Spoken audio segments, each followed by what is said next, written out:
para devolutivo de junho.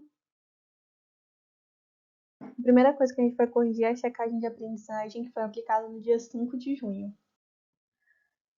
Na verdade, eu vou fazer uma retomada das questões críticas, não vou corrigir a checagem toda, porque eu já dei a devolutiva individual lá no GPA. Então, uma das questões críticas foi a questão 7. Na primeira série só teve 2 questões críticas, foi a 7 e a 10. E a 7, a letra A, pedia a família de elementos que foram citados no texto. Os elementos citados no texto foram o K, BR e o O. Família, para quem não lembra, é a mesma coisa que grupo, que é a mesma coisa das colunas da tabela periódica. Então, você podia colocar esses números com as letras que eu estou aqui, né, sublinhando, 1A, 2A, ou colocar o nome. Qual o nome? Esse que está aparecendo aqui, metais alcalinos terrosos, metais de transição. Então, qual que era a resposta? O K era um metal alcalino, o BR é um halogênio e o O um calcogênio, certo? Então, sempre que te pedir família, você vai lembrar que é a coluna, e a coluna tem esses nomes certinhos. A letra B era sobre tendências periódicas, mais especificamente sobre a eletronegatividade. Como que a eletronegatividade cresce na tabela periódica? Da direita para a esquerda e de baixo para cima. Por isso, o elemento mais eletronegativo da tabela periódica é o flúor. Se você não quisesse lembrar, olhar, né, na tabela periódica, você podia lembrar da frase que eu falei no dia da aula de tendências periódicas. Fui ontem no clube bronzear e saí com a pele horrível, para lembrar dos elementos mais eletronegativos da tabela periódica em ordem. Mas se mesmo assim você quisesse usar a tabela, né, não lembrasse da frase ou quisesse ter certeza, era só olhar na tabela periódica. Qual é o elemento que está mais à esquerda? O potássio, portanto, ele é um menos eletronegativo, seguido pelo bromo e por último, né, o mais eletronegativo desses elementos é o oxigênio. Na comparação entre os três, o oxigênio é o mais eletronegativo. Na comparação de todos os elementos da tabela periódica, é o flúor. E a segunda questão crítica foi a questão 10, que era uma questão de história da tabela periódica. Nessa questão falava que a tabela periódica era organizada de acordo com a ordem crescente da massa atômica. Isso foi a primeira organização da tabela periódica. Hoje em dia, a tabela periódica atual ela é organizada por ordem crescente de número atômico, certo? Muitos confundiram, mas a atual é por número atômico. A antiga era por massa atômica. Combinado? Agora vamos para a correção do restante das aulas. Vamos corrigir a aula de distribuição eletrônica. Número 1. Faça a distribuição eletrônica dos seguintes elementos. Letra A, magnésio 12. Ou seja, eu vou ter que distribuir esses 12 elétrons no meu diagrama de Linus-Pauling. Vai ficar dessa maneira. Vamos somar? 2 mais 2, 4, mais 6, 10, mais 2, 12. Ok, deu certo. Então, qual que é a distribuição eletrônica? 1s2, 2s2, 2p6, 3s2. Ok? Lembrando que K, L, M, N, O, per Q são as camadas. Letra B, bromo 35. Ou seja, vou ter que distribuir 35 elétrons no diagrama de Linus-Pauling. Para quem não lembra, o diagrama de Linus-Pauling é esse daqui.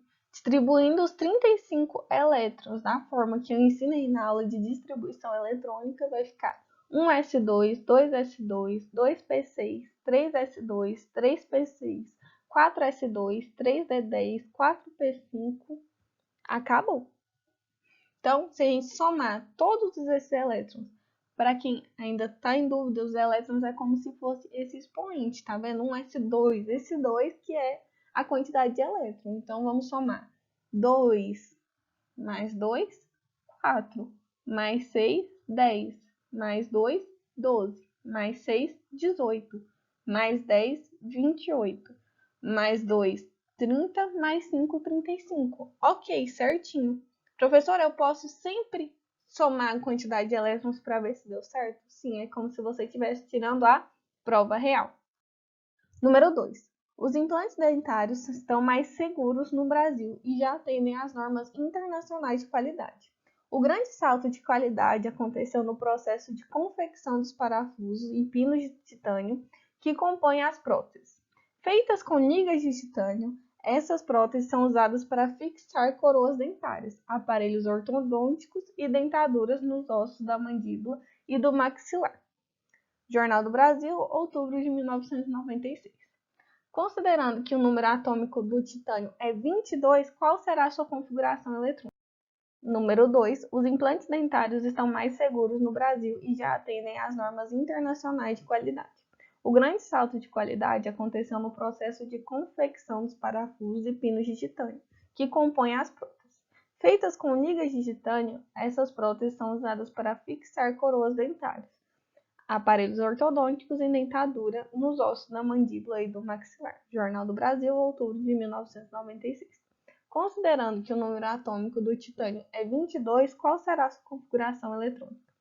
Bom, eu vou pegar esse 22 e distribuir no diagrama de Linus-Pauling. Distribuindo, eu vou conseguir essa configuração eletrônica. 1s2, 2s2, 2p6, 3s2, 3p6, 4s2 e 3d2. Vamos somar os elétrons para ver se deu certo? 2 mais 2, 4. Mais 6, 10. Mais 2, 12. Mais 6, 18. Mais 2, 20. E mais 2 do D2, 22. Ok. Então, a configuração eletrônica do átomo de titânio é essa. Número 3. O subnível mais energético do átomo de um elemento é o 5p3. Qual o seu número atômico? Se o subnível mais energético é o 5p3, significa que antes disso tudo está preenchido no diagrama de Linus-Pauling. Então, a minha distribuição eletrônica vai ser essa, tudo antes do 5p3 preenchido, né? 1s2, 2s2, 2p6, 3s2, 3p6, 4s2, 3d10, 4p6, 5s2, 4d10 e 5p3. Agora, como que a gente descobre o número atômico? Somando essa quantidade. Professora, mas número atômico não é a quantidade de prótons? Por que a gente soma a quantidade de elétrons? Porque em um átomo neutro, a quantidade de elétrons é igual à quantidade de prótons. Então, vamos lá. 2 mais 2, 4. Mais 6, 10. Mais 2, 12. Mais 6, 18. Mais 2, 20. Mais 10, 30. Mais 6, 36. Mais 2, 38. Mais 10, 48. Mais 3 vai dar 51. Então, qual que é o número atômico desse elemento? 51. Agora vamos corrigir os exercícios de introdução a ligações químicas e ligações metálicas. Número 1. O que é ligação química? Ligação química é a interação que ocorre entre átomos para formarem uma molécula ou substância básica de um composto, né? Elas acontecem para obedecer à regra do octeto. Colocando isso num textinho, né, em forma de resposta, ligação química é a união de dois ou mais átomos de elementos iguais ou diferentes que buscam perder, ganhar ou compartilhar elétrons para ficarem estáveis. Isso devido à regra do octeto. Número 2. Descreva a regra do octeto. A regra do octeto é a regra que diz que todo elemento químico deve ter 8 elétrons na sua camada de valência para ficar estável. Eles conseguem esses 8 elétrons ganhando ou perdendo elétrons. Isso normalmente acontece por forma de ligação química. Isso em forma de texto também fica.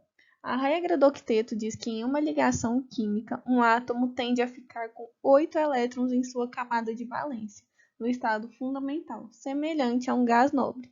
Ou seja, estabelece que os átomos devem possuir 8 elétrons em sua camada de valência, de modo a adquirir estabilidade química. Para que os átomos apresentem a camada de valência completa, é preciso realizar ligações químicas, com o objetivo de doar, receber ou compartilhar elétrons. Os átomos tendem a compartilhar elétrons até adquirir uma configuração estável, ou seja, a camada de valência completa. Essa parte eu acho que é a mais importante na regra do oxígeno. Desse modo, um átomo que apresenta a distribuição eletrônica igual a de um gás nobre, mais próximo do seu número atômico. Número 3, ao que deve-se a propriedade que todo metal possui de conduzir calor. Essa propriedade é devida à existência de elétrons livres. Os elétrons livres permitem o trânsito rápido de calor e eletricidade, conforme representado aqui nessa figura que eu trouxe para vocês. Então, aqui a resposta certinha. Número 4. O aço comum é uma liga de letra A, carbono e zinco, letra B, cobre e zinco, letra C, ferro e alumínio, letra D, ferro e carbono e letra E, ferro e cobre. Os metais cobre, alumínio e zinco são facilmente maleáveis e moldáveis, portanto não possuem a dureza e resistência necessárias para a composição do aço. Já o ferro, em razão da sua dureza, é ideal para tornar resistente a liga de aço. O aço se torna mais resistente quanto mais forte for a ligação entre ferro e carbono. Para obter tal resistência, é preciso aquecer a mistura de ferro e carbono até que o rearranjo dos átomos se torne bem unido. O aço é usado na produção de ferramentas, máquinas, para fabricar veículos de transporte, como automóveis, navios e etc., para compor estruturas de pontes e edifícios. Então, a letra certa é a letra D, que é o aço é uma liga de ferro com carbono.